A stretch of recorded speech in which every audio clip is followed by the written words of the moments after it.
Well, shalom, friends, and it's great to have you with us once again for the Christian Friends of EMUNAH Israel webinar. And this is the 83rd round of our webinars, and so grateful for those that are regular every single time, and those who it may be their first time. Welcome.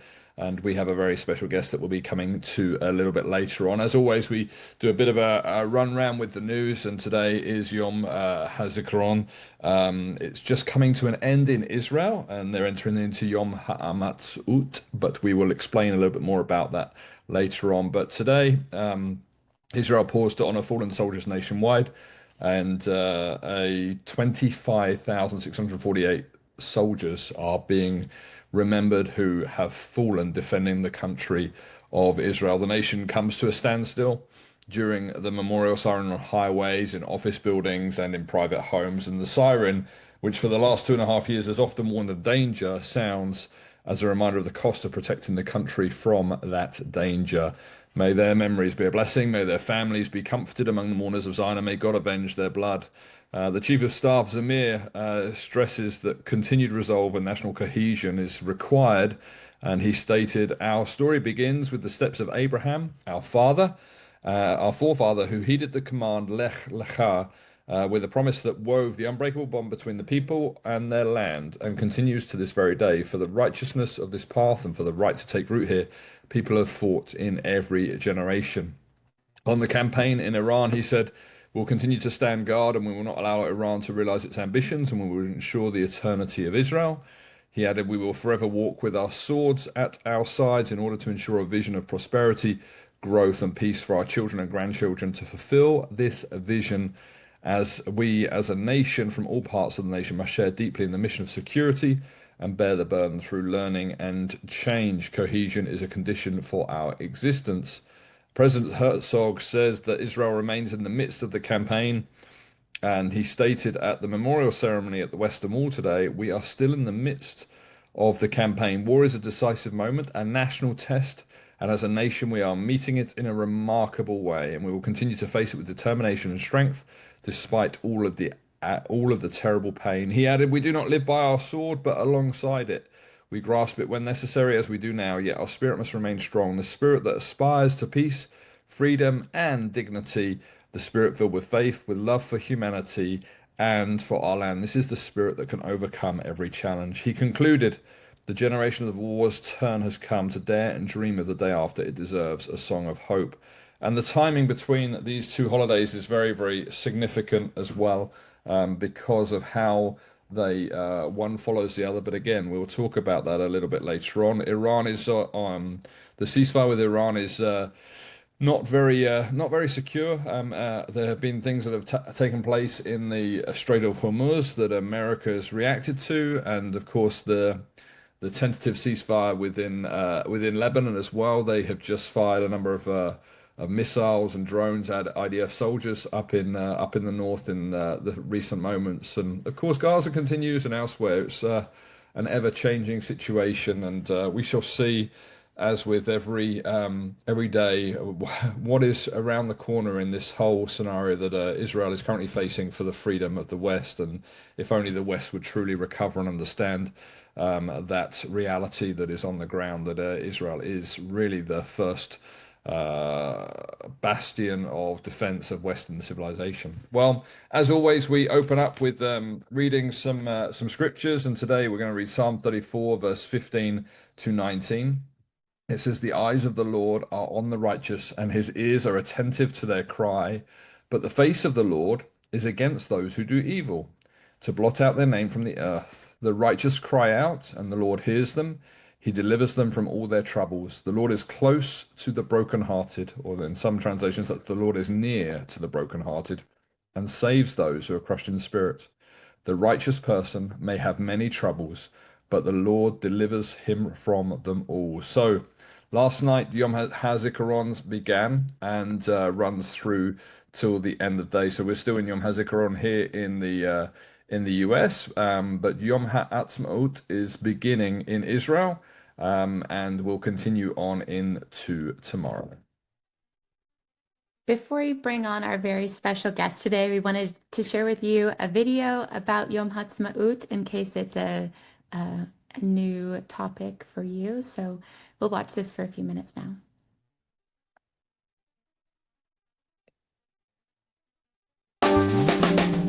David Ben-Gurion declared an independent state of Israel on May 14, 1948, and a new chapter of Jewish history began. The British had controlled Palestine under the British Mandate, but that expired at midnight, and so the early Zionists declared a new nation. Some of them had lived in the land for generations, and some were new arrivals from Nazi Europe.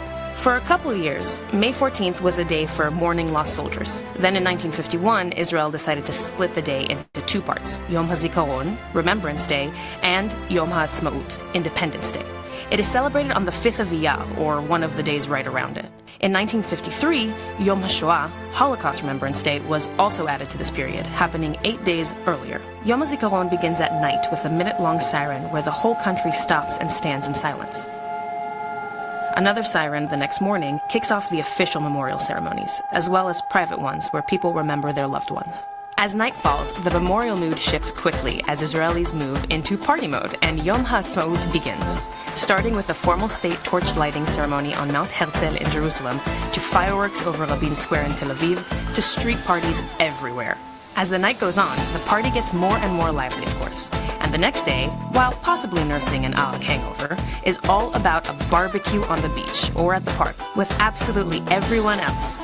Around the world, Jewish communities join in solidarity with those in Israel by wearing blue and white to celebrate the Israeli flag, eating classic foods like hummus, falafel, watermelon feta kebabs, and of course, bamba.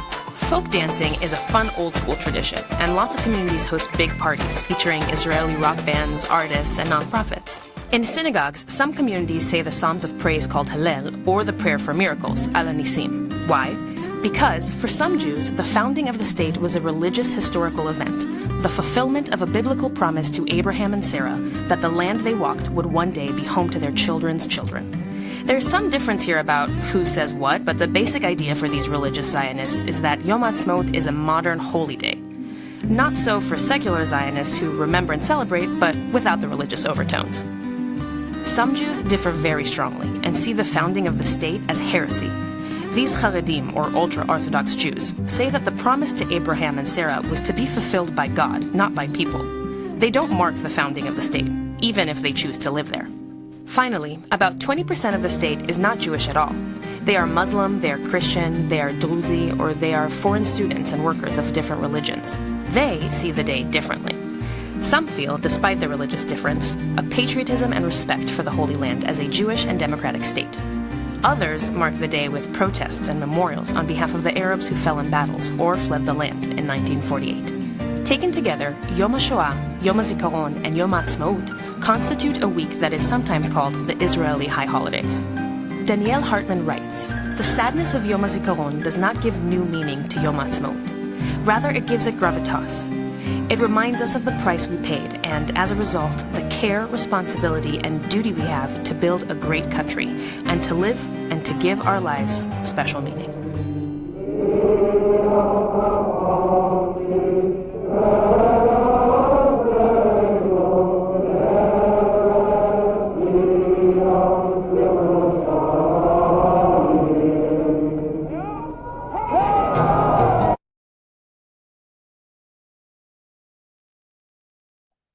Very moving to see that black and white video of Israelis singing. Well, as most of you will know, we normally have our wonderful friend and colleague, Ruth Guggenheim, who's the Director of Interfaith Relations for EMUNAH Israel. Normally she's on the calls with us, but she's actually out at a Yom HaAtzmaut ceremony that's happening in Jerusalem. So we pray that she has a safe time there, and I'm sure she'll be sharing with us about how that event went when she joins us next week. We will have a webinar next week as well.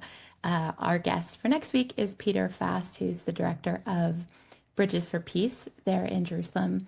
And we wanted to, before we bring our guest in, we have one more video, and this video is about her organization, Operation Israel. We wanted to give you a little visual of the amazing work that Adi and her team at Operation Israel are doing there in the land. So let's see this.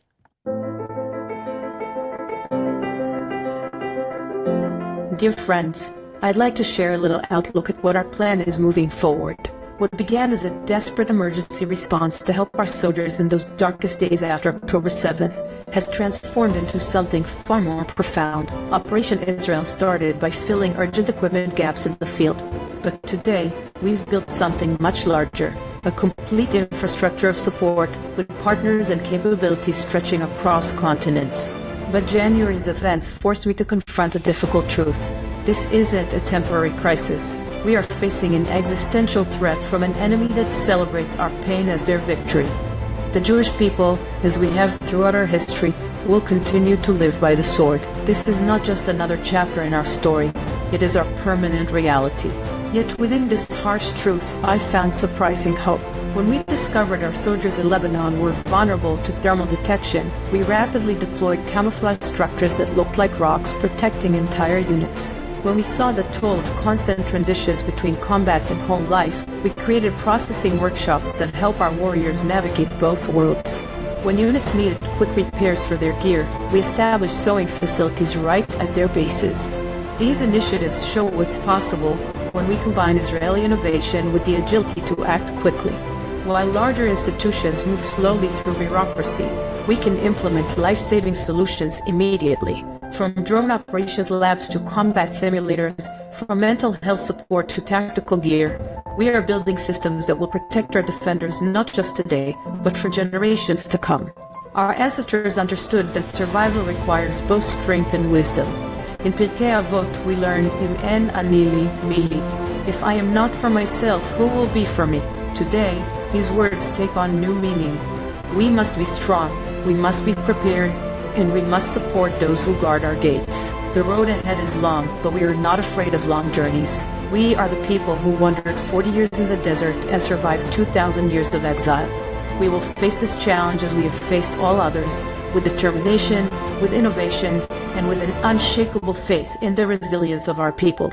I invite you to visit operationisrael.org to join us and support our mission to make a real difference in the lives of those who defend Israel. Am Yisrael Chai.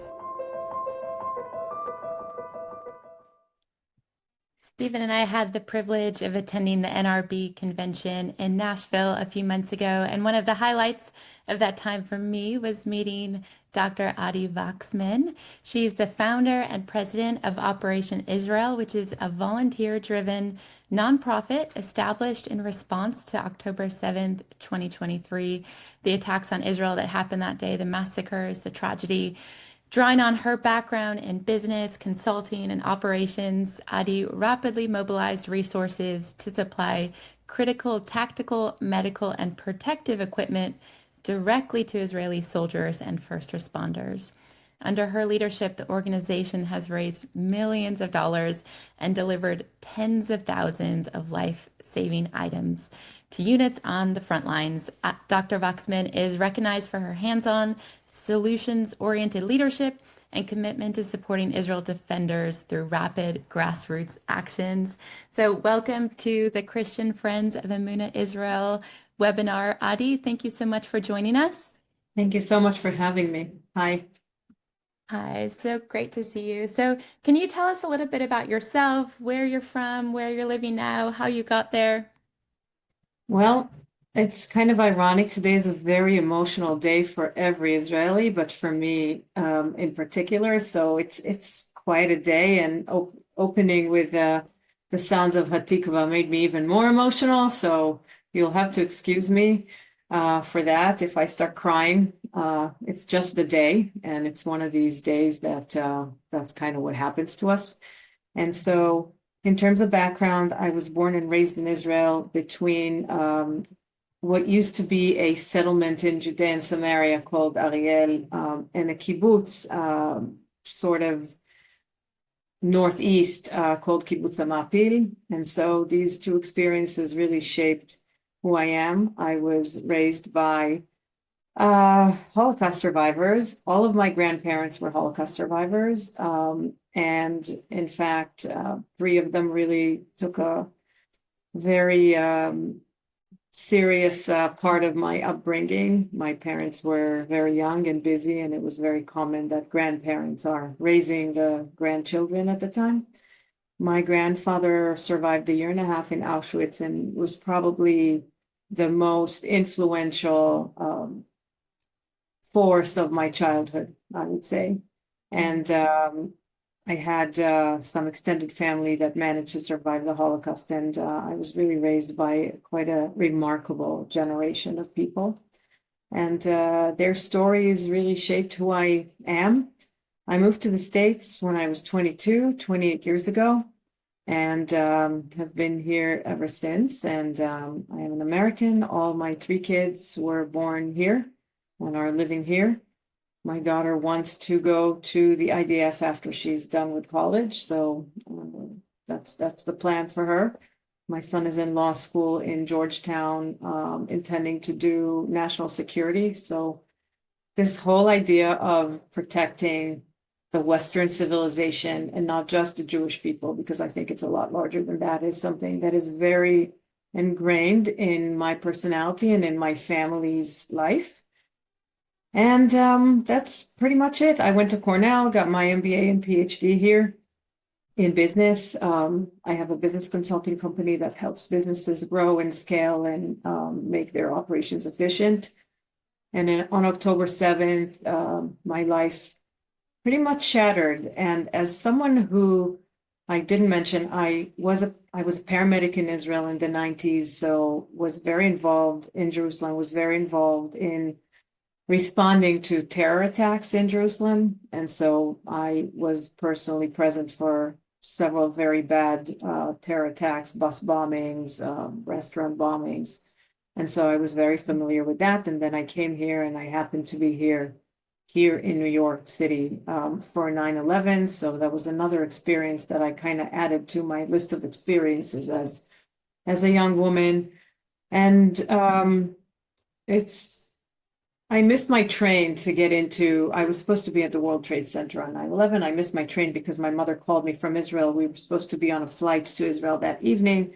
And so I spent the rest of the day and probably half the night caring for injured people that came from the World Trade Center sort of on the street with very little that I had available to me because I was not practicing at the time, but I just found myself doing that. Did that for, I don't know, 13 or 14 hours until probably longer, until I think 1 o'clock in the morning or so.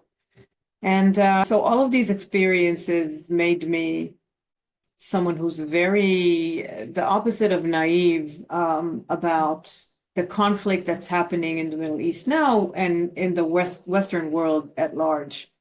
And on October 7th, I was sitting with my family in the living room watching TV. My son was doing an exchange program in Israel at Hebrew University, where I went to school at the time. So he was in Israel.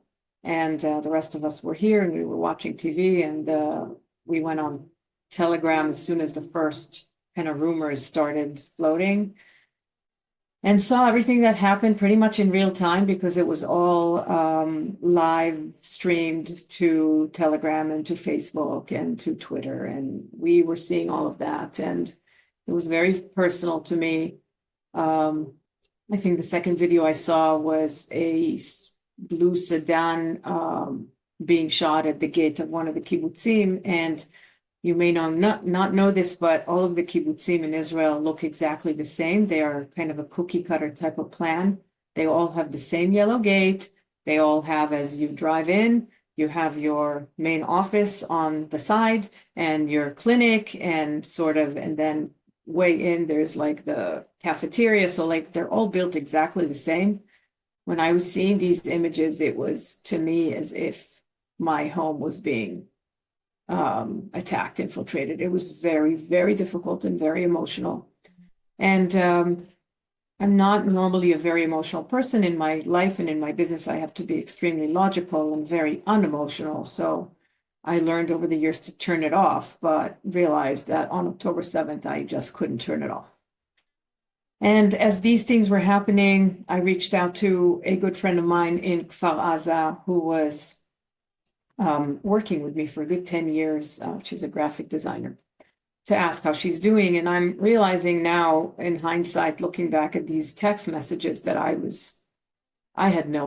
had no idea. I really had no idea. I was so still naive, and I'm really not a naive person.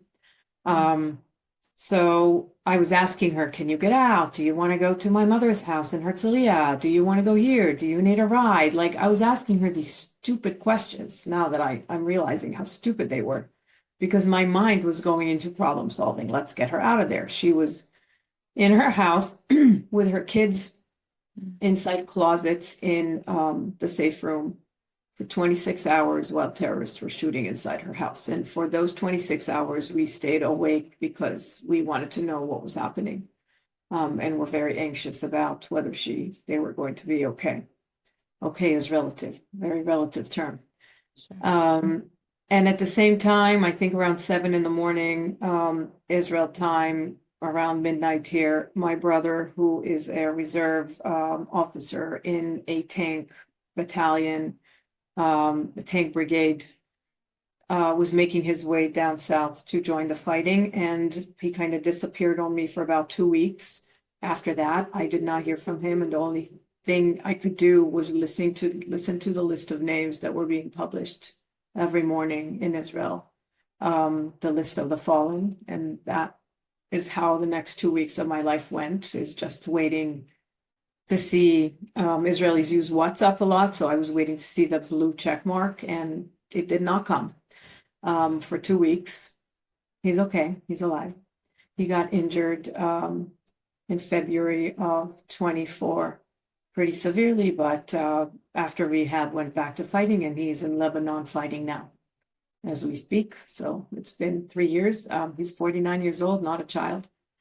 And so we were very emotional that night, going back to sitting here, realizing that we are helpless. And that is not an emotion that I'm used to feeling, because I'm never helpless. I am the one that solves everybody's problems. I'm the one that jumps into action. I'm the person that everybody calls when they don't know what to do about something.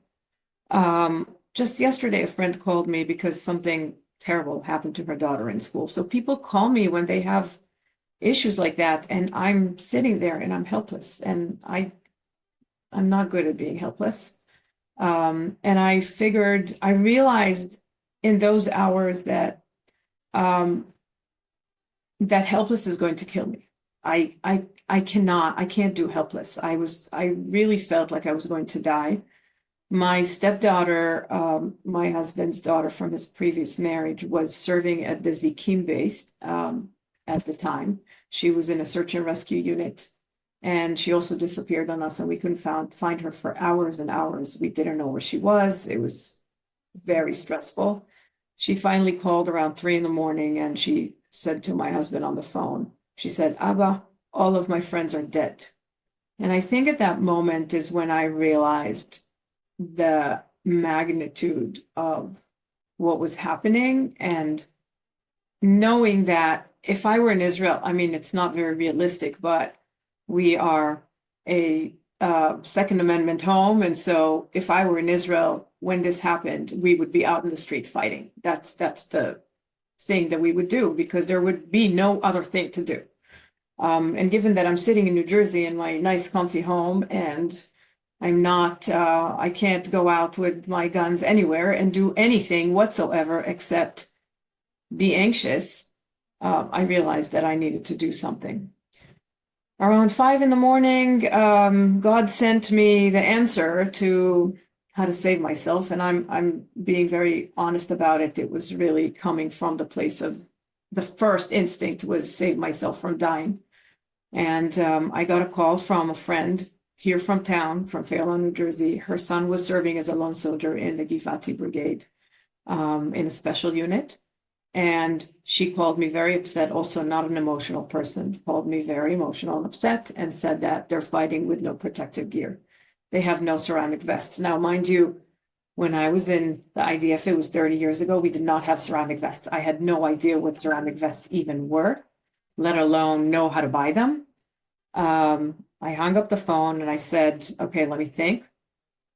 And around 7 in the morning here, I waited until 7, about 2 hours, and I called a friend who I knew from about, 15 years ago. Israel has a Department of Defense or Ministry of Defense purchasing delegation in New York that is responsible for purchasing American defense gear and technologies for the IDF. And he used to work there about 15 years ago when we were close. So I'm calling him and I'm calling and calling. And of course, he's not picking up because it's Saturday and it's 7 in the morning. Who's picking up the phone at Saturday and 7 in the morning? And so I'm calling and calling and calling. And eventually he picks up the phone and he goes like, "What? What?" He's like yelling. And I am like, "Asaf, have you not been online since last night?" He's like, "No." I said, "Okay, I'm giving you 5 minutes to turn on your phone, watch the news, go watch the news, turn on your phone. You have 5 minutes to get back to me." And I hang up the phone. And he's like still half asleep and annoyed that I woke him up. 15 or so minutes later, he calls me back with a very different tone and he goes like, "Okay, now what?" Like shocked. And I said, "I need to know where I can buy ceramic vests that are approved by the IDF. I don't know anything about ceramic vests now in Israel, right now, today." And he said, "I have no idea. I haven't been doing this in a long time. Let me figure out what I can find out." And so we hang up the phone and the day continues. And I guess he makes some calls on his end. And I think he called me around 5 or 6 p.m. with 3 names. And he gave me 3 names of 3 companies in Israel in very different places, one in the south, one in Haifa, like they're all in different places.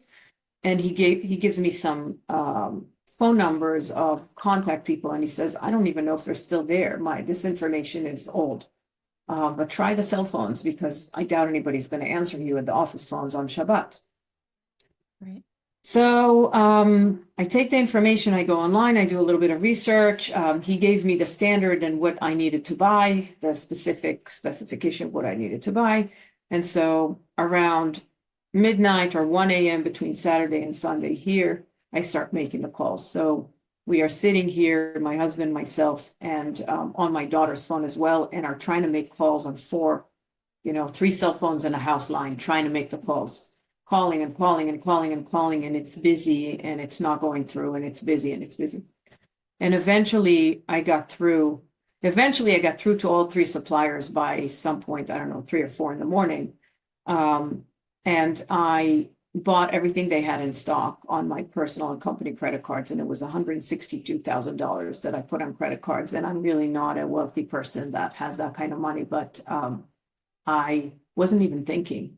I wasn't thinking for a second. All I could think about is line up all the credit cards that I have in my wallet, the business ones, the personal ones, whatever, just charge whatever you can charge to each card. And I sat with them on the phone and told them, "Put $2,000 on this, there's this much credit on this, and this on this, and this on this." And they sat with me and we bought everything.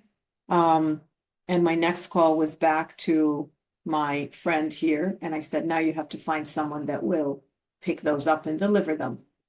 So they start getting on calls, we start getting on calls, and eventually we found several volunteers that would pick up from some very dangerous places, pick up the vests and started delivering them. And it was Sunday at that point in Israel that they're delivering. And I remember them telling me, some of the volunteers telling me that they were driving through areas that are still infested with terrorists and were not really passable, and were driving through the fields and were literally coming across soldiers in civilian clothing because nobody was prepared, and people just left their homes with whatever they had on them in flip-flops and shorts and a gun, pretty much, and came across people along the way as they were driving, and they were handing them out vests because what? And so this is how all of these vests were delivered and were just distributed that day. It's still Sunday here, and this was my kind of second message from God in the course of 24 hours or 48 hours. And my friend is still locked up in her house. She wasn't released, but at some point during the day on Sunday, they got them out of there under fire. It was a whole ordeal. And so they were safe. And again, I know that my brother's fighting somewhere, but I don't know anything about that. And I'm looking at my phone, and on the lock screen, I see a message from Facebook about Roe posted something on Israelis in Boston group. And I was on that group because my son attended Brandeis University at the time. He was in a semester in Israel, but he was at Brandeis. But I was not active. I never went on that group except for like twice to ask for something. And being the suspicious kind of Israeli that I am, I'm like, okay, I don't know anybody by that name. Why am I seeing this message? Why am I seeing the message on the lock screen? It's not someone that I know. And I'm starting to get all anxious about, who's in my Facebook profile that I don't know, because I'm very protective about who my Facebook friends are, only people that I actually know. And I'm into the whole security and things and online. So I went to check the notification, and I go into the notification and I see a message from Roe saying, who can collaborate on the purchase of ceramic vests?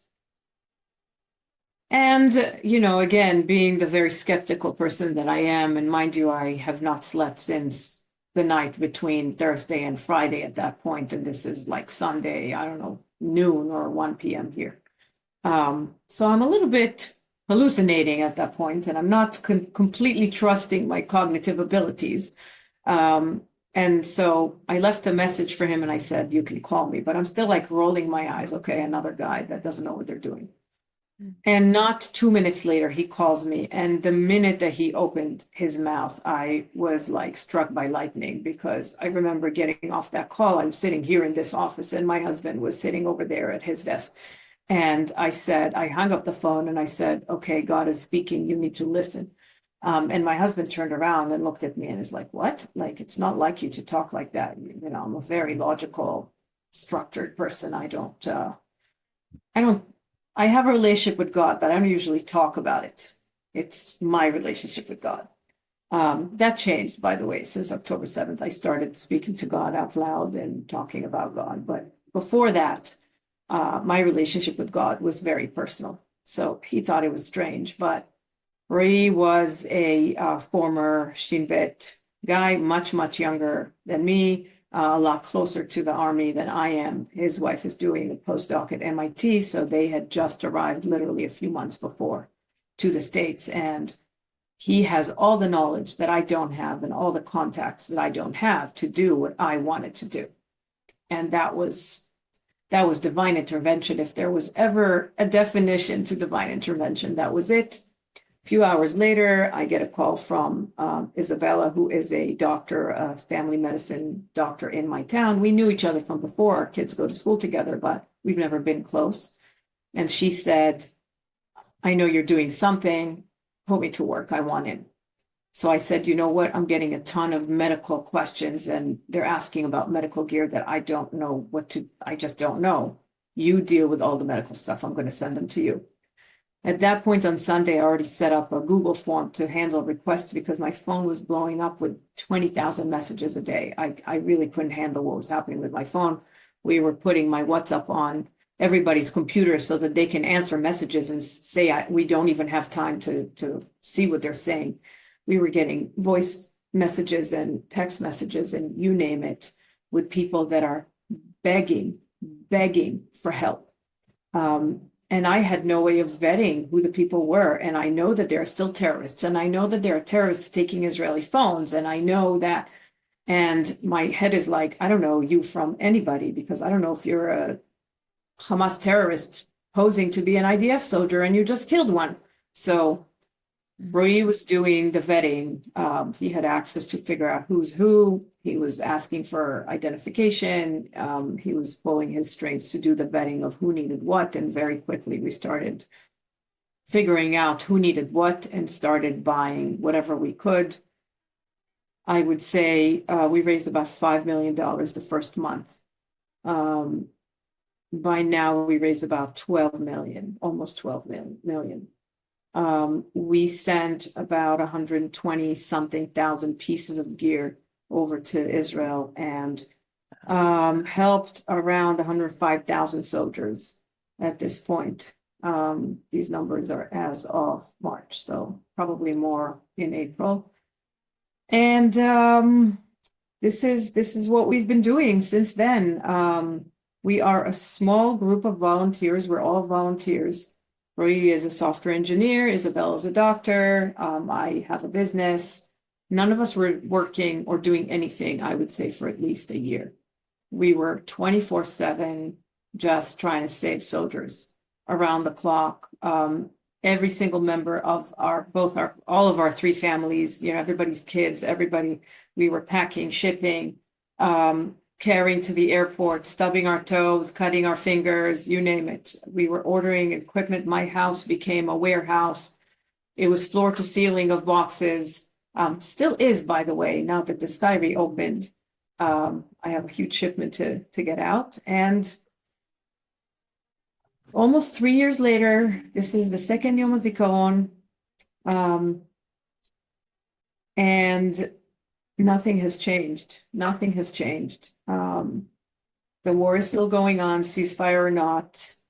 Soldiers are being ambushed. They're being killed. They're injured all the time. These soldiers are my children's ages. They are 18, 20, 21-year-olds that just want to go home to their moms and their girlfriends. These reservists are my and my brother's age. Some of them are young fathers. Many of them are young fathers. In Israel, I don't know that everybody knows this, but in Israel, everyone is a reservist. So we don't have a separate reserve corps like the US does. Everybody's a reservist. And so everyone that is physically able and some that aren't are fighting. And they've been fighting for 3 years. And they need help. And we fill those gaps. Amazing. Well, first of all, thank you so much for joining us today. I know it's a really emotional day, as you said. I really appreciate your willingness to come on the call, even on Yom HaZikaron. And I'm just so, just your resilience and your strength and the number of lives that you've impacted. I think that we'll never know if you think back to what you did as a paramedic and all of the people that you helped on September 11th, and then all of these soldiers and their families. It's really amazing. I know something that really stuck out to me in our conversation we had in person a few months ago was that this runs in your family. Your grandfather was saving lives of children during the Holocaust. We just have 5 minutes left. Could you just quickly tell that story? And then I want you to help us point people towards Operation Israel and how they can get involved. Yes. So my grandfather's name was Lipek Goldberg. He was from Poland. He's from a town, a village called Nowy Targ in Poland. He had a disabled sister that was disabled because of polio. That was and a young daughter, 15 months old, and a wife. And while everybody else fled, he did not run away because he was caring for the sister and for his family.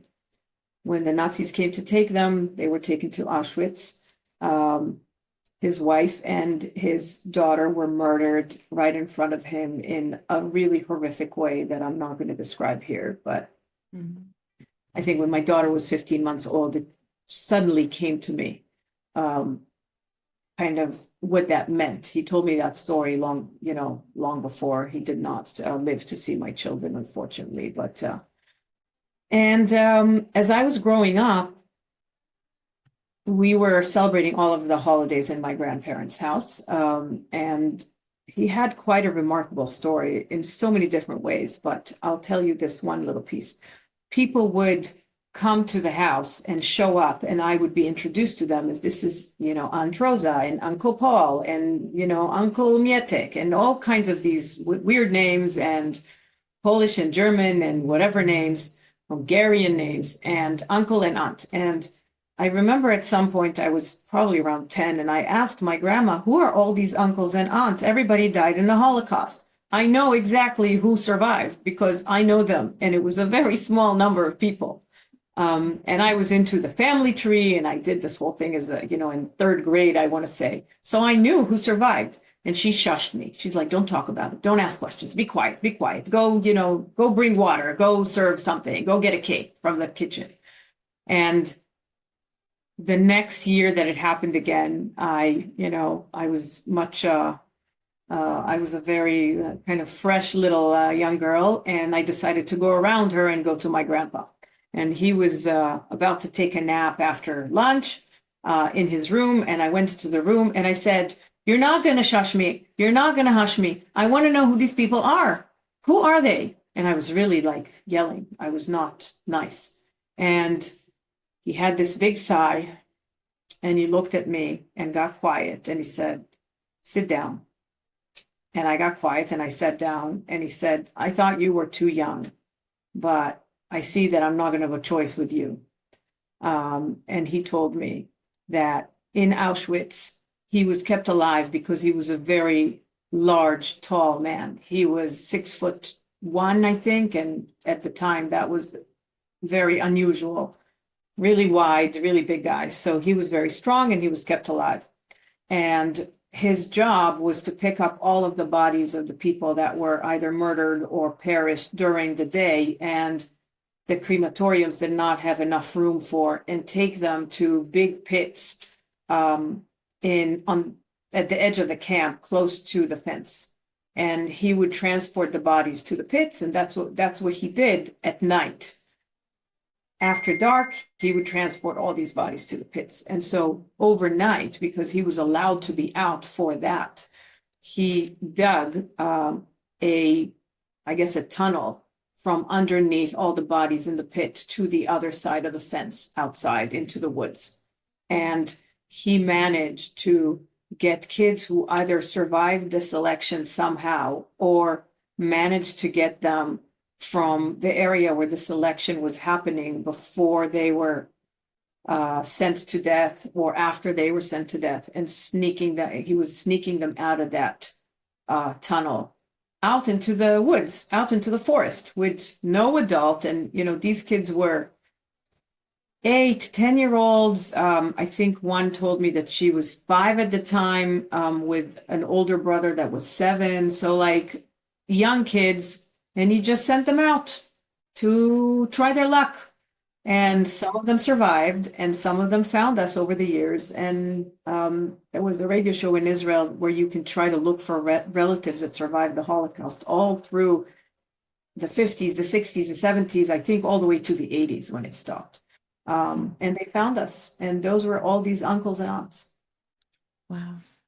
Well, what a family, and such an amazing example of turning faith into action. We always talk on this show about how EMUNAH means faith, but faith that's turned into action, not just something that stays in your head. And I really hope that many on the call today will get involved and check out your website, operationisrael.org, and get involved with the amazing things you're doing. We're definitely going to have you back because I know that you have so much more to share. But thank you so much for sharing from your heart.